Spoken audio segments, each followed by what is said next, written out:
Welcome to TRT World from the Croatian capital of Zagreb. I am Samir Sejfović, and in this week's Across the Balkans, we bring you the latest stories from the region and how governments, countries, and populations are affected.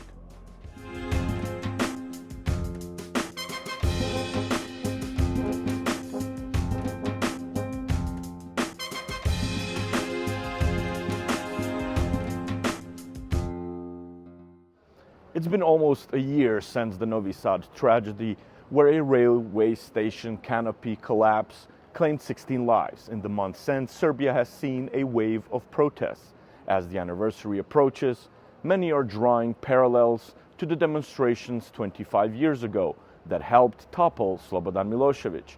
Now a new generation, the children of former student leaders, are back on the streets, calling for democracy and reform. Jelena Milutinović reports from Belgrade. A few years ago, Pavle Citvorić enrolled at the Faculty of Political Sciences, expecting to study politics through books and debates. But he learned it the hard way, first on the streets and later painfully behind bars. Taj period u zatvoru čudan je. S jedne strane, ne može čovjek tek tako da se navikne na to da nema telefon, da nema neke svakodnevne stvari koje mu pružaju užitak od kafa ili tako dalje, ili priče sa prijateljima, ali s jedne strane ima bar priliku onako da smiri svoje misli, da vidi na čemu je. Pavle is one of 9 protesters arrested during demonstration in Užice, western Serbia. Accused of attacking a police officer, he spent 8 days in detention. His arrest sparked outrage. Thousands of residents took to the streets demanding the protesters' release. Kada god je režim pokušavao da uhapsi ili da prebije nekoga ili da ućutka nekoga, sutradan smo imali 3 puta više ljudi na protestu. Tako da u tom smislu mislim da se strah apsolutno razbio. Mislim da ljudi uopšte neće više ni da tolerišu te nepravde. Vidjeli su da nije ništa strašno izaći na ulicu i boriti se za ono u šta veruješ, za pravdu, za demokratiju. Tako da u tom smislu mislim da se razbio taj, da ga nazovem, tabu. Today, Pavle has become one of the most recognizable faces of the student movement. After the train station tragedy, he spent months on the protests, just like his father did 25 years earlier. Kao mlad čovjek učestvovao sam skoro u svim skupovima od 1992. kad sam već napunio 18 godina pa na ovamo, ali svakako su ti protesti 1996. 1997. bili nešto što je bilo najznačajnije. Dakle, i tada je studentski protest se pobunio i podigao protiv krađe izbora lokalnih koje vlast Slobodana Miloševića nije htjela da prizna. Now, father and son, shaped by street protests, see today's students as a driving force, a generation whose voices will always be heard. Kad je prva grupa studenta tada 2023. izašla na proteste Srbija protiv nasilja, nosili su parolu "Studenti ne ćute". Mislim da nikad više niko u Srbiji od studenta neće nositi tu parolu, jer ovo što se sada desilo nakon pada nastrešnice, jasno je da studenti više nikada ni na šta u ovoj zemlji ćutati neće. So many protests have erupted in Serbia that one organization has taken to tracking and analyzing them. The archive of public gatherings has developed its own way to track crowd sizes. Vladimir Nikolić, one of its key members and a professor at the Academy of Fine Arts, once marched himself. Today, he stands in solidarity with his students. Ja sam sa svojom generacijom zapravo potrošio celu mladost na ulici u protestima i onog trenutka kada je režim srušen, ja sam mislio da sad mi možemo da se vratimo svojim životima, a neko sad koji je izabran će sada u stvari popraviti i rešiti sve. A to je zapravo bila greška.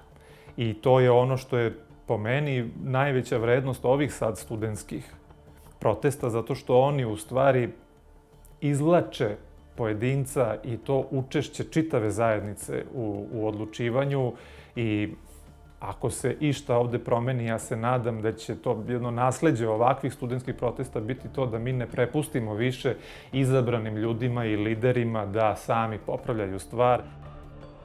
From February to September, Serbia saw over 10,000 protests. The European Parliament debated the situation 3 times this year, and the recent resolution sharply criticized the Serbian leadership. For the first time, we have direct appeal to the European Commission to stop appeasing Vučić regime in their vocabulary. There is also, for the first time, call for sanctions on people from the regime, individuals, not on Serbian people and not on Serbia.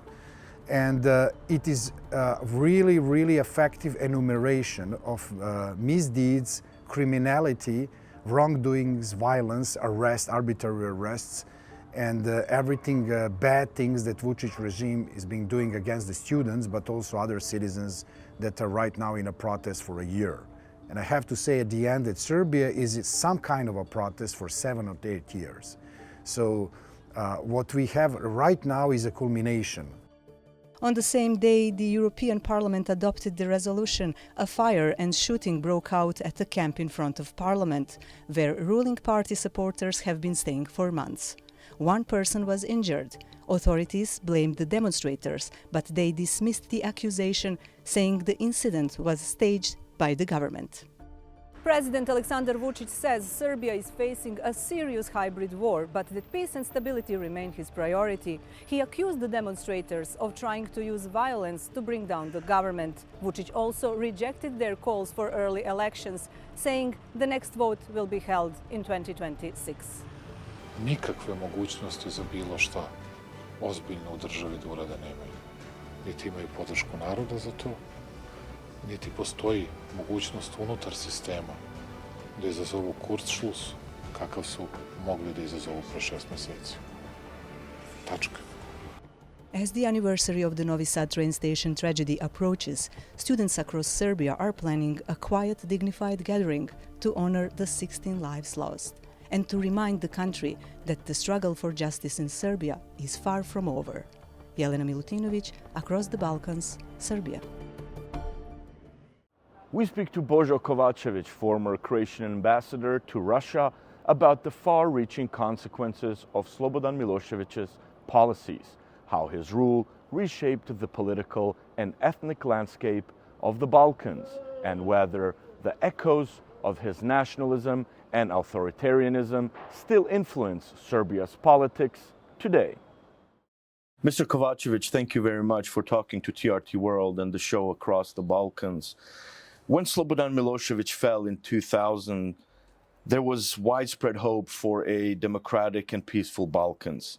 2 decades later, how do you assess what the region has achieved and where it fell short? Well, region as a whole didn't achieve declared goals. Declared goals were Euro-Atlantic integrations. So that goal is not achieved partly because of inadequate policies in certain Balkan countries, and partly because of the fact that basically EU was not ready for enlargement. If we are trying to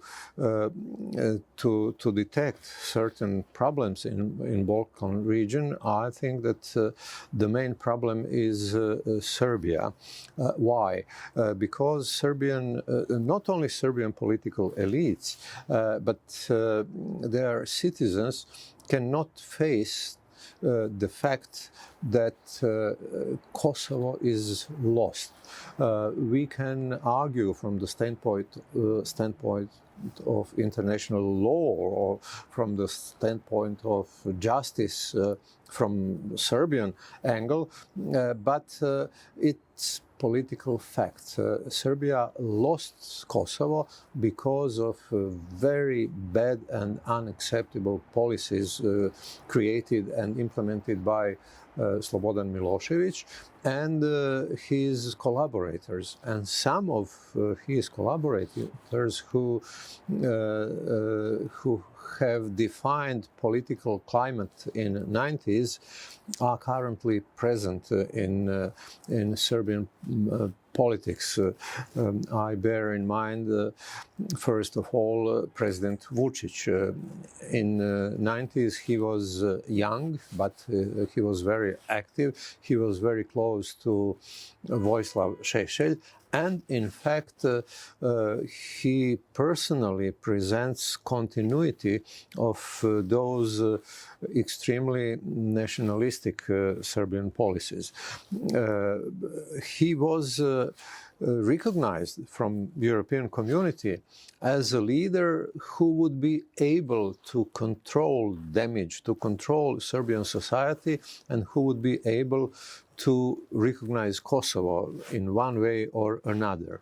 But it seems that he does not want to do that. And on the other side, that student movement, which is not only student movement anymore, it's a very huge citizens movement in ideological sense is inconsistent. Some sections of that movement are against Vučić because he is not radical enough, and some sections are against his nationalistic policies. And that lack of clear political goals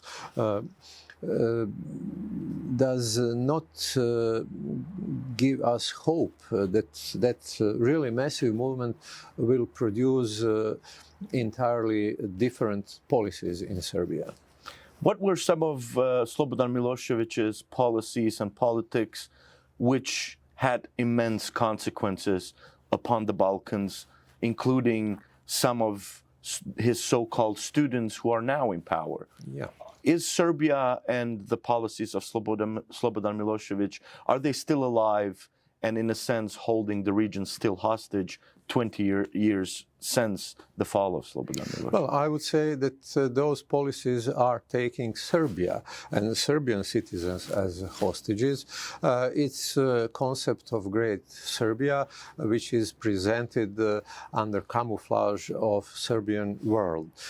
It would not be a problem if Serbian political elite understands Serbian world as how to say, cultural space, and if they would be ready to develop cultural cooperation with members of Serbian minorities who are living in neighboring states. But unfortunately, that concept of Serbian world is related to politics of disrespect toward existing borders between newly established states.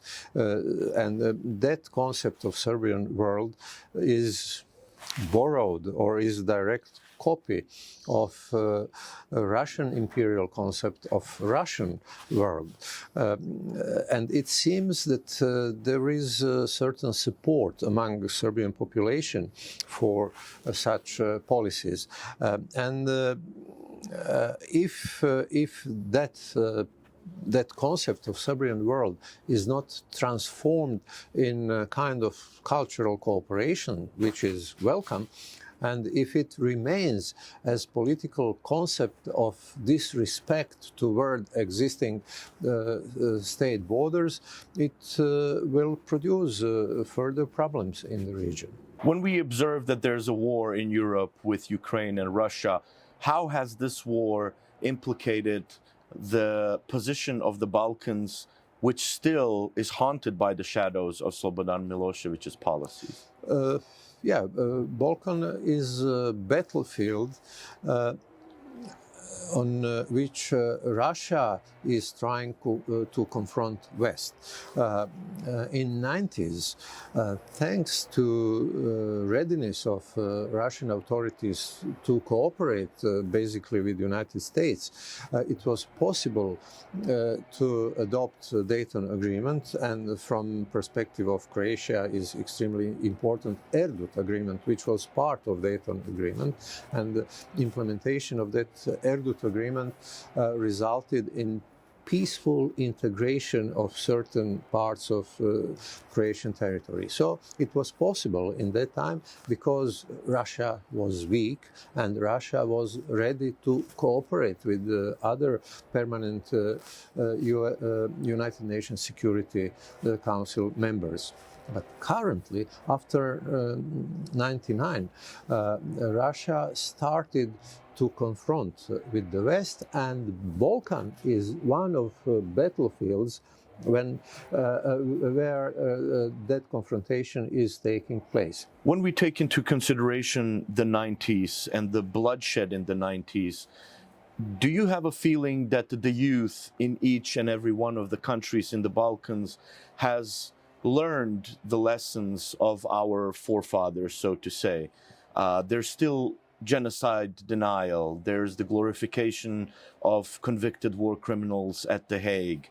What is your concern in terms of the Balkans still having some deep-rooted policies of Slobodan Milošević still present?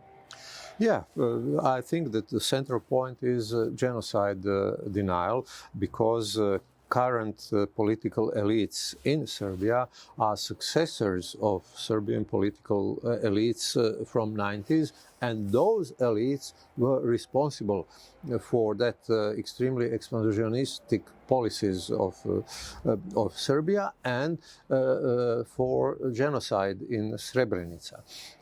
And that's why current Serbia cannot establish itself as, normal member of international community, because they are not ready to face with their recent history and to accept consequences. Do you think that the youth really understands what it means to be at war? The sacrifice, the blood, the horror, because most of these generations that are now glorifying these policies have not had any touch with the realities of war. On one side, it's positive that those young people have known their personal war experiences. And on the other side, if they are educated in the wrong direction, they would not be able to understand what war really is.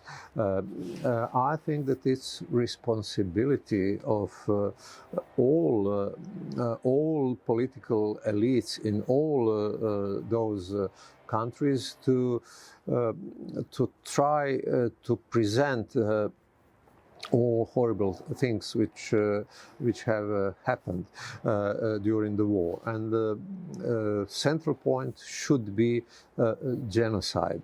And central intention should be avoiding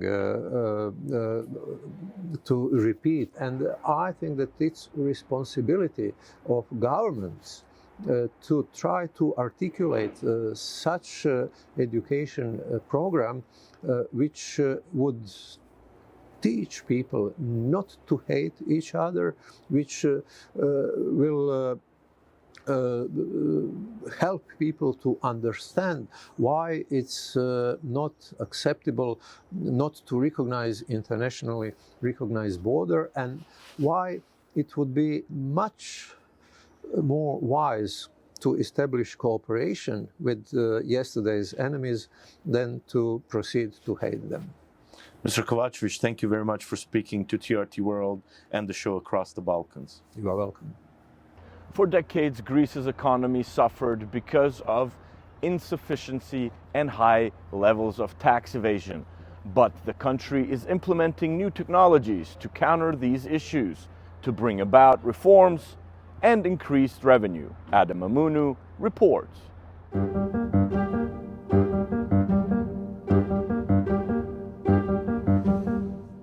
Syntagma Square in Athens, Greece's capital, is at the heart of commercial activity and political life.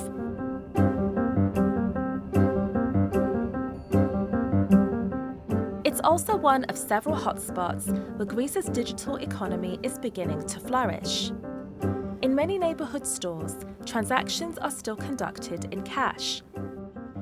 But change is becoming visible on the streets, with plastic increasingly replacing paper money. Konstantinos Malios, who runs a kiosk at Syntagma Square, says he accepts cards even for small purchases. He says tourists are more inclined to use cards compared to Greeks. By November, all businesses will be required to accept Iris, a Greek instant payment system similar to Venmo in the United States. Πλέον ναι, ο τζίρος μας είναι μεγαλύτερος πλέον με την κάρτα, γιατί κοιτάξτε, εμείς στο Σύνταγμα είναι λογικό, απευθυνόμαστε και πιο πολύ στον τουρισμό. Φαντάζομαι ότι ένα σημείο της γειτονιάς, που όπως είπαμε οι Έλληνες ακόμα δεν έχουν μπει σε αυτό τόσο πολύ πλέον, ίσως είναι διαφορετικά, ίσως είναι 50-50 ή μπορεί να είναι λίγο το μετρητό παραπάνω. Σε εμάς και λόγω του τουρισμού σίγουρα είναι παραπάνω, διότι οι τουρίστες χρησιμοποιούν περισσότερο την κάρτα. But the shift is not just about digital cash payments. Digital technology and electric monitoring are being used to chase down tax cheats. Greece's independent authority for public revenue is monitoring millions of transactions. Algorithms flag any potential illegal activity. The new technology has rewired Greece's tax system, once a byword for inefficiency. Worked on it with dedication and persistence in order to change things, increase compliance, use digital tools in order to improve our efficiency, combat tax evasion and reduce the VAT gap. So we introduced the continuous transaction control system, electronic invoicing, interconnection of POS machines with cash registers, better monitoring of the whole system, more targeted audits, along with continuous discussion about why we need to be more responsible when it comes to our tax obligations. Last week, the government in Athens called on public sector bodies, including hospitals, to surrender any surplus cash people fear for their salaries, pensions and social security payments. The transformation gained urgency after the country was rocked by a debt crisis in the aftermath of the 2008 financial crisis, which threatened the stability of the Eurozone. We saw how what we have done over the years has helped the country to increase its ratings. We got investment grade also because of that, thanks to the work that has been done. And this is also a very powerful argument to the Greek society, as I said, that being tax responsible is actually beneficial at the end of the day.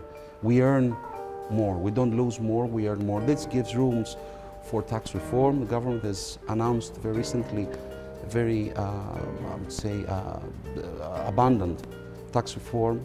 This was made possible due to the fiscal space that was created all these years because of the fighting of tax evasion. And it seems to be working. The country was one of 6 EU countries that recorded a budget surplus in 2024. While critics argue austerity measures and tax hikes are crippling amidst a cost of living crisis, the government has pointed to billions in newfound revenue to support tax cuts. Although challenges persist, it's hoped technology and reforms will lay the foundations for a more efficient future. Adam Aminu across the Balkans. Food waste is a pressing global issue, and ensuring food security is a vital obligation for every nation. In Romania alone, approximately 6,000 tons of food are thrown away daily, as reported by the Food Bank Department. Teda Imamovic has the story. The EU estimates that up to 10% of produced food ends up as waste, with Romania contributing approximately 2.5% of this figure annually. Food waste stems from various sources, including the food industry, restaurants and households, with Romanians discarding thousands of tons of food daily. Specialists highlight that one of the primary causes of this waste is overbuying. principal, da, mâncare gătită se aruncă. Nu dozez suficient mâncarea. De obicei preparate, ele sunt luate așa, fără rost, aruncate, de multe ori că expiră foarte repede, ar trebui să ne uităm și la termenul de valabilitate. Ar fi un lucru super. Să donăm mâncarea pe care nu o consumăm, nu reușim să o consumăm. Eurostat says each Romanian wasted an average on 180 kilograms of food in 2022, which is 40% higher than the EU average. Noi, ca și popor, aruncăm zilnic peste 6.000 de tone de produse alimentare, echivalentul a unui camion de hrană la fiecare minut. În același timp, în țara noastră sunt foarte multe familii, persoane care se confruntă cu această insecuritate alimentară. Analysts emphasize that donating surplus food can positively affect those in need, and companies are encouraged to partner with food banks for donations. In a significant move, the European Parliament approved a law on September 9 addressing food and textile waste. Reducing food waste by 50% by 2030 is now a mandatory goal for all EU member states. Romania remains EU's poorest country despite rising wages. Approximately 15% of the Romanian population struggles to afford a meat or vegetarian equivalent meal every other day. Sunt copii care au nevoie, sunt vârstnici, sunt atâtea persoane defavorizate care au nevoie de alimente în fiecare zi. A recent survey shows a growing awareness of food waste in society, highlighting significant generational differences in perceptions. Through food education and promoting responsible consumption habits, there is hope that this phenomenon can be tackled head-on. Teddy Imamovic, across the Balkans. Thank you for watching TRT World and letting us once again take you across the Balkans. That is all from the team for this week. We hope to see you next time.